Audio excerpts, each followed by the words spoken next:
네, 우리 이번 시간에는 이제 연소공학 나가요. 연소공학. 제일 첫 번째 볼게요. 우리가 연력학 기초 그래서 나와 있는 부분 같이 보도록 합니다. 첫 번째 해당되는 항목이 어떤 거죠? 온도에 해당되는 내용이죠. 이거 우리가 이제 우리 이론 기초 부분 할 때 한번 쭉 한번 말씀드렸는데 맞죠? 했던 내용 아니야? 네. 우리가 다시 한번 정리 한번 해보면은요. 온도 그러면 우리가 이제 섭씨 온도하고 화씨 온도가 기준이 된다 그랬습니다. 어떤 게 좀 더 정확한 미세한 온도라고 그럴까요?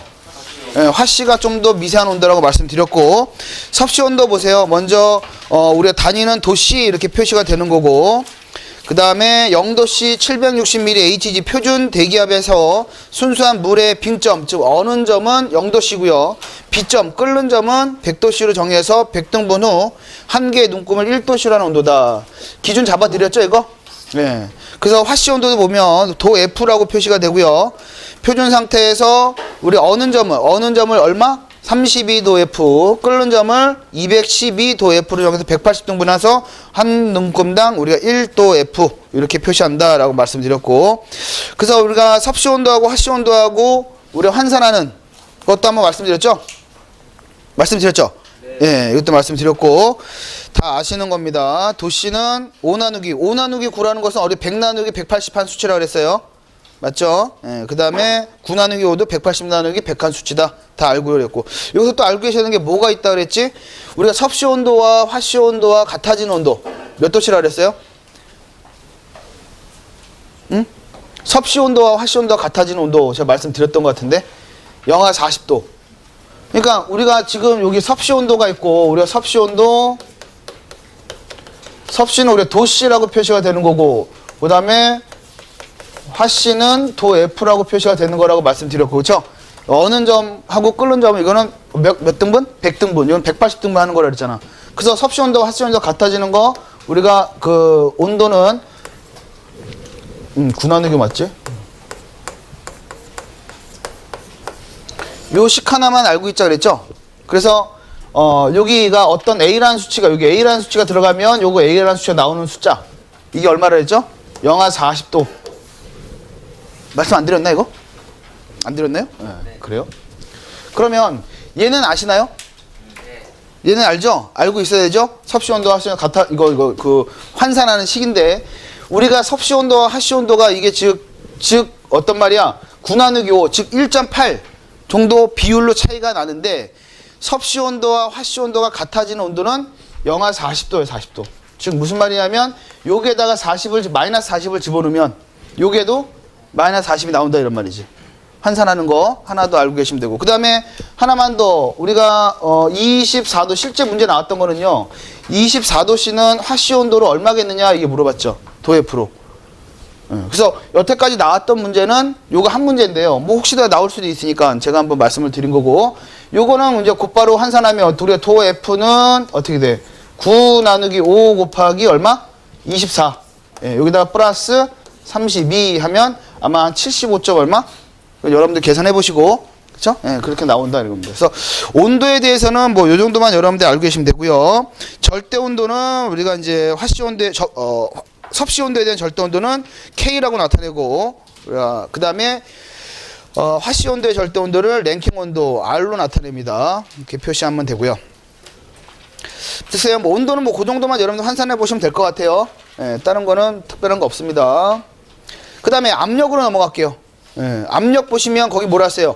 처음에 정의가 뭐냐면 단위 면적에 작용하는 힘의 크기를 표시한다. 우리가 면적당 받는 힘의 양, 이걸 갖다가 우리가 압력이라고 얘기한다 그랬고요. 일반적으로는 우리가 단위가 미리 HG, 순주로 표시되고 또 수주로도 나타날 수 있다 그랬죠. 여러 가지 단위가 있는데 거기 동그라미 3을 보시면 표준 대기압의 단위 환산에서 1기압 1atm은 이게 뭐야? 1.0332 kg 중 per 메타의 제곱메타, 제곱센티메타네. 예, 제곱센티메타. 그쵸? 예, 이게 760 hg 또는 10.332 mAq라도 표시되고, 그 다음에 14.7 파운드입니다. lb per 인치의 제곱. 이렇게 나오게 이게 뭐 파인드 퍼 스퀘어 인치야. 그러니까 psi 단위로 나타날 때는 14.7이 되는 거야. 14.7. P는 파운드를 말하는 거고요. 그 다음에 per square가 뭐야? S가 스퀘어를 뜻하는 거지, 제곱. 그쵸? 그 다음에 세제곱은 뭐라고 그랬다 그랬죠? 큐빅이라고 그랬다 그랬잖아. 스퀘어는 제곱. 그쵸? 그래서 인치, 파운드 per square 인치 14.7 psi 단위가 나타날 때 이렇게 나타난다라고 보시면 되고. 그 다음 어제 참고 정도만 나머지는 다 하시면 돼요. 크게 뭐 어려운 거 없고. 그 다음에 표준 대기압 이게 얘기 나왔고, 그 다음에 절대압력이라는 말도 가끔 나오는데 완전 진공 상태에서의 기준 압력으로 1뉴턴의 힘이 단위 면적에 가해질 때의 압력을 의미합니다. 절대압력은. 그래서 뉴턴 퍼 제곱미터 이렇게 되는 거죠. 그래서 절대압력은 게이지 압력에다가 표준 대기압을 더한 압력이 절대압력입니다. 게이지는 우리가 이제 압력계로 측정한 압력이고, 그 밑에 보시면 계기 압력 또는 게이지 압력 그러죠. 대기압을 0으로 계산할 압력으로 계기에 나타나는 압력을 의미한다. 그러니까 실제 측정해서 측정값을 나타내는 압력, 이게 게이지 압력 보시면 되고. 그 다음에 뭐 나머지는 뭐 단위 환산입니다. 우리가 뭐 SI 단위계에서는 우리가 압력의 단위가 보통 뉴턴 퍼 제곱미터 되니까 정의가 보시면 단위 면적당, 그쵸? 단위 면적당 받는 힘, 그쵸? 뉴턴으로 힘 단위는 뉴턴으로 나타내는 거니까 그렇게 나타낸다 그래갖고요. 그러니까 힘은 우리가 보통 보시면 여러분 보세요. 힘은 뉴턴의 단위가 어떻게 돼? 힘 그러면 우리가 F잖아. F는 MA로 표시되는 거죠. 그쵸? M은 뭐야? 질량 킬로그램이 되는 거고, A는 뭐야? 가속도를 말하는 거잖아. 그렇죠? 단위가 어떻게 돼? 메타 퍼 세크에 자생이 되는 거지. 맞아요? 이게 어떤 단위입니까? 뉴턴에 대한 단위가 되는 거라고요. 응? 요거 뉴턴 퍼 제곱미터가 퍼 메타의 제곱이 뭐가 되는 거야? 이제 압력에 대한 단위가 된다는 거지. 이해되겠죠? 예. 그러니까 그렇게 보시는 거예요. 그래서 압력에 대한 단위가 된다. 그래서 우리가 1뉴턴 퍼 제곱미터를 어떤 단위? 파스칼로 나타내는 1파스칼로 말한다. 파스칼이 압력에 대한 단위가 되는 거죠. 그러니까 따라서 우리가 1 나누기 9.81 kg 중 제곱미터가 우리가 1 파스칼 이렇게 나타난다라는 거죠. 그래서 요거보다 우리가 아까 요거보다 단위가 작아지는 게 뭐가 있어요? 이게 뉴턴이잖아. 이게 뉴턴에 대한 단위라 했잖아. 이거 빼면 이게 뉴턴에 대한 단위죠. 다인이지. 요거보다 한 단위씩 작아지는 거. 이거보다 작은 단위가 구람. 그죠? 요거보다 작은 단위가 센티미터, 제곱 센티미터가 다인이지. 이거 다인에 대한 단위, 뉴턴보다 작은 단위 이렇게 보시는 거지. 뉴턴보다 작은 단위. 압력에 대한 단위는 뭐 그 정도만 보시면 되고요. 됐습니다. 그렇게만 정리하고, 그 다음에 열량에 대한 단위가 있는데, 열량. 먼저 칼로리.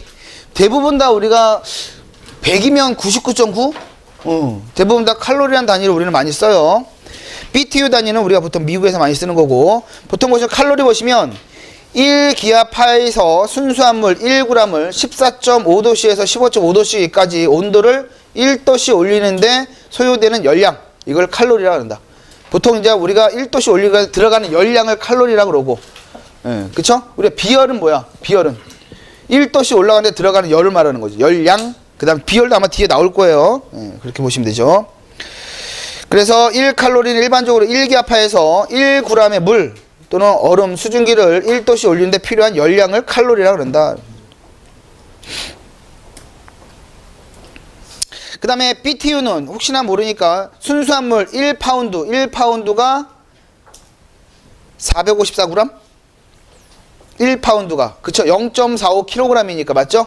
0.45kg이니까 454g을 61.1도 F에서 62.1도, 그러니까 1도 F, 1도씨가 아니라 1도 F 올리는데 들어가는 열량을 의미한다. 이해되죠? 이것도? 1g을 1도 F 올리는데 들어가는 열량, 이걸 BTU라고 한다는 거죠. 그렇게만 정리하시면 돼요. 그 다음에 이제 뭐 엔탈피라는 말이 나오는데 그냥 참고 정도, 한번 기사하신 분은 꼭 읽어보시고, 산업계에서 하시면 안 읽어보셔도 되고. 옛날에 또 우리가 어떤 문제 나왔는데 2-7페이지 보시면 깁스의 자유에너지라고 문제가 딱 한번 출제된 적이 한번 있죠. 그래서 이것도 그냥 참고 정도만 해서 한번 읽어보세요. 됐습니다. 넘어갈게요. 비열 해당되는 항목 할까요? 비열. 그래서 어떤 물질, 그러니까 비열 보시면 어떤 물질 1g을 온도 1도씨 올리는데 들어간 열량이에요. 그러니까 비열이다 또는 칼로리다, 보통 비슷한 개념을 쓰면 되는데, 우리가 알고 계시는 물질 중에 비열이 작은 거, 비열이 작다라는 거는 뭐야? 온도가 1도씨 올라가는데 들어간 열량이 크다라는 거야, 작다라는 거야? 작다라는 거죠? 맞죠? 비열이 작다라는 것은 온도가 1도씩 올라가는데 들어가는 열량이 작다라는 거야. 그러니까 쉽게 말씀드리면 빨리 데워지고 빨리 식는 물질을 말합니다. 그게 뭐라 그랬어요? 땅, 지표. 그쵸? 이게 빨리 데워지고 빨리 식어요. 비열이 크다 그래요? 작다 그래요? 비열이 작다라고 얘기하는 거지. 비열이 크다라는 것은 1도씩 올라가는데 들어가는 열이 많이 들어간다는 얘기라고. 이해되죠? 네, 비열이 작다. 그렇게 얘기하는 거예요. 땅이. 그다음 순수한 물의 비열. 물의 비열은 모든 물질 중에서 가장 크다라고 보셔야 됩니다. 그래서 보통 1g을 1도씩 증가하는데 1칼로리가 들어간다 보시면 되고. 나머지는 뭐 특별한 거 없습니다. 그 정도 여러분들 비열이 뭐다라는 거 정도만 알고 계시면 돼요. 그 다음에 열 용량으로도 볼게요. 열 용량. 이것도 뭐 여태까지 나온 적은 한 번도 없지만 그냥 한번 소개만 하는 겁니다. 일정한 양의 물질의 온도를 1도씩 올리는데 일정한 양. 그러니까 우리가 비열 같은 경우는 g이죠. 몇 g을 갖다가 1도씩 올리는데 들어간 열량인데 열 용량은 그 양이에요. 단위가 양. 알겠죠? 우리가 뭐 음식 같은 거 할 때 찌개를 끓인다 그러면 찌개 물 단체 양을 말하는 거잖아. 그게 0도씨에서 1도씨 올라갈 때 어쨌든 1도씨 증가할 때 들어가는 열량을 열 용량이라 그런다고. 이해되시죠? 예, 아까 다시 한번 비열 같은 경우는 어쨌든 1g을 올리는데 들어간 열량이고 열 용량이라고 얘기하는 것은 어떤 양을 말하는 거라고. 예. 그래서 그런 식이 나오는데 일반적으로 우리가 델타 H는 M 곱하기 C 곱하기 델타 T. 우리가 어쨌든 요거 열량 우리가 보통 요런 거 들어봤나요? 열량은 GCP 델타 T. 많이 들어보지 않았어요? 우리가 물리할 때? 그쵸? GCP 델타 T, GCP 델타 T, 그쵸? 예, 그런 개념으로 생각하시면 된다 이런 말이지. 그쵸? 그래서 일반적으로 이게 기체상 물질이다 보면 이게 가스량, 그 다음에 얘는 뭐야? 그거에 대한 비열, 그 다음에 얘는 델타 T는 온도차를 말하는 겁니다. 들어가는 열량, 어쨌든 열량은 GCP 델타 T라는 의미에서 이제 보통 다 나온 거죠. 그래서 거기 보시면 M은 어떤 물질의 질량을 말하는 거고, C는 어떤 거야? 비열을 말하는 거고, 그 다음에 델타 T는 온도차를, 온도 변화를 말하는 겁니다. 그 다음에 각 물질의 비열도 보통 그렇게 나와 있죠. 물의 비열이 가장 커요. 이해되세요 이거요? 예, 1칼로리 퍼 킬로그램 도씨 그러면 어떤 물질 1kg을 1도씨 들어가는데 들어간 열량이 1칼로리라는 얘기지. 그게 얼마? 물이 가장 높다 이런 말이죠. 물이 일반적인 물질보다 상당히 높다 이런 말이라고. 그래서 물은 비열이 크다 그래야 돼? 적다 그래야 돼? 비열이 크다. 비열이 크다. 그렇게 얘기해야 됩니다. 됐어요. 그 다음에 이상기체 법칙 해서 보일의 법칙, 샤르의 법칙. 이것도 제가 개념은 다 말씀을 드렸어요. 일반적으로 어떤 거 말씀드리냐면 우리가 나중에 처음에 온도 보정하고 압력 보정할 때 얘기했었죠. 그쵸? 어떤 부피에 대해서 온도는 비례해요, 반비례해요? 부피에 대해서 온도는 비례하죠. 그쵸? 그래서 온도하고 관계되는 게 샤르의 법칙이고, 그쵸? 보일의 법칙은 뭐야? 어떤 부피에 대해서 압력은 반비례한다는 얘기야. 부피가 있는데 온도가 증가하면 부피도 따라서 증가하니까 비례관계 있는 거죠. 이게 샤르의 법칙이고, 그 다음에 어떤 부피에 대해서 온도가 증가하면, 그러니까 압력이 증가하면 쭉 누르는 거니까 부피가 감소하잖아. 그쵸? 이게 보일의 법칙이죠. 그래서 우리가 이걸 이용해서 온도 보정, 압력 보정 여러분들 자유자재로 할 수 있게끔 해드렸죠. 맞죠? 네, 그렇게 보시면 됩니다. 그래서 특별하게 여러분들 식을 갖다가 여러분들 보시기보다는 그냥 내용을 이해하시면 돼요. 보일의 법칙은 부피와 압력과의 관계다. 비례 관계예요? 반비례 관계예요? 부피와 압력은 비례야? 반비례야? 반비례죠. 예. 그 다음에 샤르의 법칙은 부피와 온도와의 관계인데 우리가 비례 관계, 반비례 관계야? 비례 관계가 된다라고 이제 보시면 될 겁니다. 됐어요. 그 정도 보시면 되고. 그래서 우리가 2-11페이지에 보시면 보일 샤르의 법칙. 그래서 모든 기체의 부피는 절대 온도에 비례하고 압력에 역비례한다. 요걸 이용해서 우리가 보정을 많이 했었잖아요. 그쵸? 예. 그래서 뭐 식들이 나오는데 크게 문제될 거는 없고 12페이지 필수 문제로 넘어갈게요. 뭐 다 아실만한 내용들인데 12페이지 필수 문제 보면 1번 0도씨 1기압이라는 것은 표준 상태를 의미하는 겁니다. 우리 대기에서는 그렇다 그랬어요. 대기 공부할 때는 0도씨 1기압에서 질소 산화물 50리터는 150도씨 740ml HG